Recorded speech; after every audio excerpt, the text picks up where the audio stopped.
कहते हैं कि दुनिया में मन सबसे ज़्यादा शक्तिशाली चीज़ होता है। अगर किसी चीज़ को तुम पूरे मन से चाह लो तो तुम उसे हासिल कर सकते हो। ये मैं नहीं कहता, ये सभी महापुरुष का कहना है। लेकिन अगर यह सत्य है, ये सच है, तो जो हम अपने मन से चाहते हैं वह हमें हासिल क्यों नहीं होता। भाई, कोई भी इंसान अपने मन में दुख तो चाहेगा नहीं, लेकिन वो रहता तो दुखी ही है।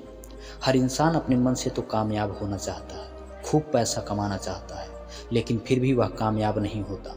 भला ऐसा दुनिया में कौन सा इंसान होगा जो अपने मन में यह चाहेगा कि मैं नाकामयाब रहूं या मैं पैसा ना कमाऊं। सोचने की बात है।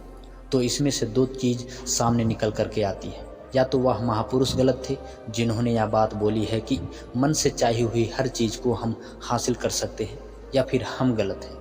आज इस कहानी के माध्यम से हम जानेंगे कि हमारे दिमाग में, हमारे मन में, हमारे दिल में जो चीज़ें होती हैं, जो सपने हम देखते हैं, उसे हासिल कैसे किया जाए, उसे हकीकत में कैसे बदला जाए। एक बार की बात है, एक आदमी के जीवन में सिर्फ दुख ही दुख थे। वह जो भी काम करता उस बेचारे का काम पूरा ही नहीं होता। वह घर में जाता तो उसके घर में झगड़े होते। यदि वह किसी से कोई मदद मांगता तो कोई उसकी मदद करने के लिए तैयार नहीं होता। ऐसा लगता था कि चारों तरफ से उसके ऊपर दुख का पहाड़ टूट पड़ा हो। उसे समझ नहीं आ रहा था कि इन दुखों से कैसे पार पाऊं। वह दिन रात यही सोचता रहता था कि अपने दुखों से छुटकारा कैसे पाऊं। इसी कारण से वह रात में सो भी नहीं पाता था। उसकी आंखों के नीचे बड़े बड़े काले घेरे बन गए थे, जो इस बात का प्रतीक थे कि वह आदमी कितना दुखी है और कितना चिंतित है। कभी कभी तो उसके मन में आत्महत्या करने के भी ख्याल आते थे, लेकिन वह अपने परिवार की चिंता करके वह यह कदम उठा ही नहीं पाता। वह इतना दुखी हो गया कि उसने निर्णय किया वह इन दुखों से छुटकारा पा करके ही रहेगा। इसके लिए उसे चाहे कितनी कड़ी मेहनत क्यों ना करनी पड़े, चाहे उसे अंगारों पर चलना पड़े, लेकिन वह इन दुखों से छुटकारा हासिल करके ही रहेगा। ऐसे ही एक दिन उसने अपने मित्र से पूछा कि मैं अपने जीवन को कैसे सुधारूं। उसके मित्र ने उसे बताया कि तुम किसी बाबा के पास जाओ। बाबाओं के पास ऐसा मंत्र होता है जिससे सारे दुख मिट जाते हैं, जीवन खुशियों से भर जाता है और धन संपदा भी हासिल होती है। तुम किसी ऐसे बाबा को ढूंढ लो, बस तुम्हारा काम बन जाएगा। उस आदमी के दिमाग में यह बात पूरी तरह से बैठ गई कि कोई बाबा ही मेरा दुख दूर कर सकता है, और इसलिए उसे किसी भी बाबा के बारे में पता चलता तो वह उस बाबा के पास पहुंच जाता, उस बाबा को अपनी समस्या बताता और उनसे उसका समाधान पूछता और कहता कि बाबा, मैं कुछ भी करने के लिए तैयार हूँ, लेकिन मेरी इन समस्याओं से मुझे छुटकारा दिला दीजिए। आप जो कहेंगे मैं वो करूँगा, लेकिन मेरे जीवन को सुधार दीजिए। बाबा उसे कुछ टोने टोटके बताते थे करने के लिए, और बदले में दान दक्षिणा लेते थे कि यह टोना टोटका करने के बाद तुम्हारे जीवन में सुख शांति बनी रहेगी। बस इस टोटके को पूरी विधि के साथ करना। वह आदमी घर लौटकर पूरी विधि विधान के साथ टोने टोटके करने लगा, लेकिन बहुत टोने टोटके करने के बाद भी उसके जीवन में कोई बदलाव नहीं आया। इसके विपरीत उसके जीवन में और ज़्यादा दुख बढ़ गया। जो भी बाबा टोना टोटका उसे देता था, वह बदले में उससे दान दक्षिणा लेता था, जिससे उसका धन भी धीरे धीरे खत्म हो रहा था। इससे उसके जीवन में दुख और भी ज़्यादा बढ़ गया। तब उसे लगने लगा कि बाबाओं के पास जाने से तो मेरे जीवन में दुख कम होने की वजह बढ़ते ही जा रहे हैं, तो मुझे क्या करना चाहिए? बाबाओं के पास जाऊं या ना जाऊं? फिर एक दिन एक आदमी ने उसे बताया कि तुम अपने घर में किसी पंडित को बुलाकर हवन करवा लो। हवन होगा, घर शुद्ध हो जाएगा, कोई भी बुरी आत्मा होगी घर से बाहर चली जाएगी। किसी भी पंडित को बुलाकर पूरे विधि विधान से मंत्र का उच्चारण करवाओ, हवन करवाओ, जिससे घर में सुख शांति आए। उस आदमी के मन में यह बात बैठ गई और उसने एक पंडित को अपने घर में बुलाकर हवन करवा दिया। हवन अच्छी तरह से संपन्न हुआ। बदले में पंडित ने भी अच्छी दान दक्षिणा ली और उसके बाद वह वहाँ से विदा हो गया। लेकिन कुछ दिनों के बाद उस आदमी को महसूस हुआ कि उसके जीवन में अभी भी कोई बदलाव नहीं आया है। अब वह आदमी पूरी तरह से दुखी हो गया और ज़्यादा परेशान हो गया। अब तो उसे लगने लगा था कि मेरे जीवन में दुख कभी खत्म नहीं होंगे, और यही सोच सोचकर उस आदमी का बुरा हाल हो गया था।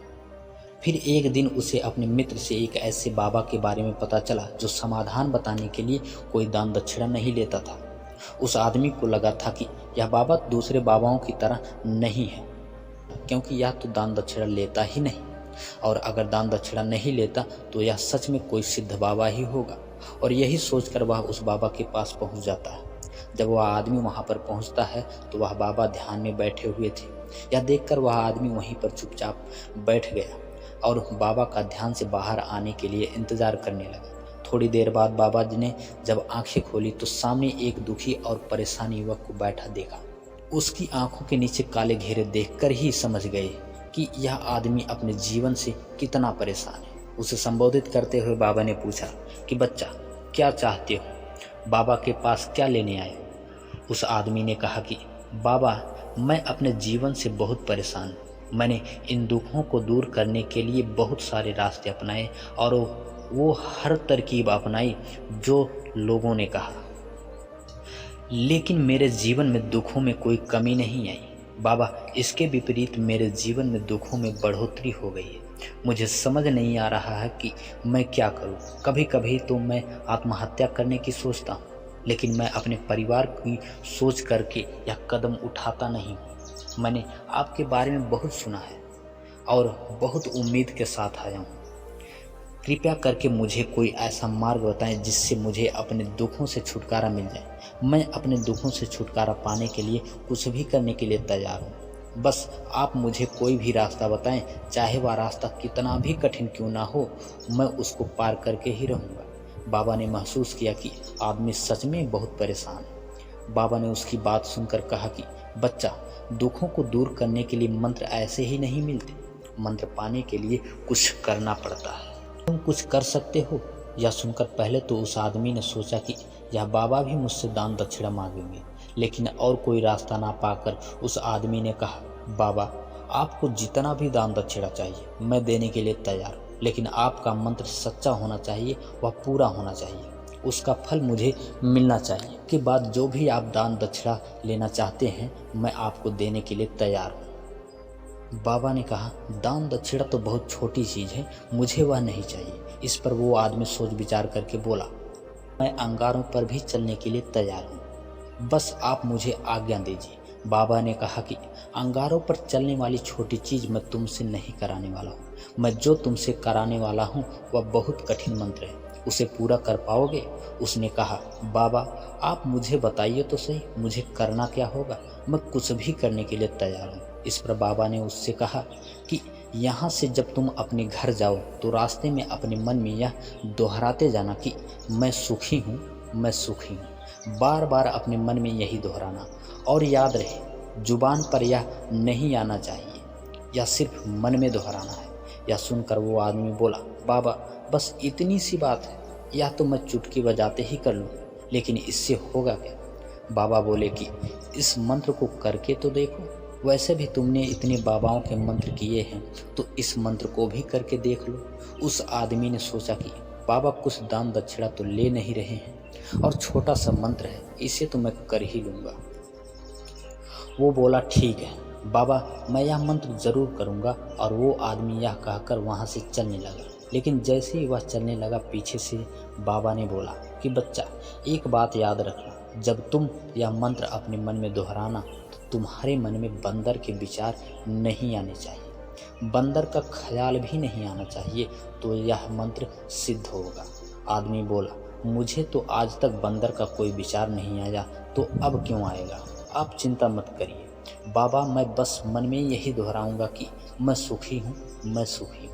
इसके अलावा बंदर का कोई भी विचार मेरे मन में नहीं आएगा। यह कहकर वह आदमी वहाँ से चल देता। वह अपने मन में मैं सुखी हूँ, मैं सुखी हूँ यह दोहराता हुआ थोड़ी दूर चला था कि उसके मन में अचानक बंदर का ख्याल आ गया। बंदर का ख्याल एक बार आया और चला भी गया, लेकिन उस आदमी ने सोचा, आज तक तो मुझे बंदर का कोई भी विचार नहीं आया, यह आज बंदर का विचार क्यों आ गया?